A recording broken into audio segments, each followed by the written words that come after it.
le mensonge des 40 bébés décapités, c'est une fake news et c'est un scandale que ça a été repris par toute une série de télévisions et de médias en France, en Belgique et ailleurs.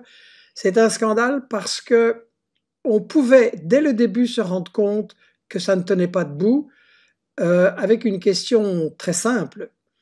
On nous dit 40 bébés, chiffre très précis, comme par hasard le chiffre biblique, bien entendu, pas 39, 41, 40. On nous dit 40 bébés ont été décapités dans ce kibbutz de Kfar Assa. Bien. Et on nous présente un témoin. On ne nous dit pas qui est ce témoin. Nous avons mené une enquête. C'est pas n'importe quel officier de l'armée. C'est par ailleurs un bonhomme, on a été rechercher son pédigré. C'est un extrémiste suprémaciste juif israélien qui a appelé systématiquement à détruire les villages palestiniens pour les remplacer par des villages de colons israéliens. Il a trempé dans toute une série de fake news précédemment. Il n'est absolument pas crédible. Ça a été reproduit par la télé I24 News, qui est celle de Patrick Drahi, la plus grande fortune en Israël, un milliardaire franco-israélien qui fait beaucoup de business avec les firmes israéliennes et qui a tout un précédent de fake news avec I24 News et BFM TV qui a relayé. Donc c'est faux. Et puis, au niveau simplement de la logique, posez-vous un peu la question. Nous avons donc un kibbutz de 700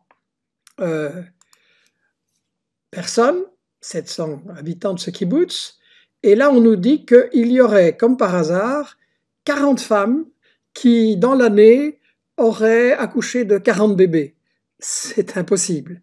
Ok, mathématiquement, c'est impossible. Donc on voit déjà qu'on est en train de faire un récit, et nous avons mené une enquête, nous avons creusé, nous avons vérifié qu'en fait, il y a toute une campagne qui a été menée avec des psyops, comme on dit, avec des agents en com, et qu'on a étudié aux États-Unis. Il y a un influenceur qui s'en est vanté, d'ailleurs, il a fait sa com là-dessus, et ils ont fait une enquête.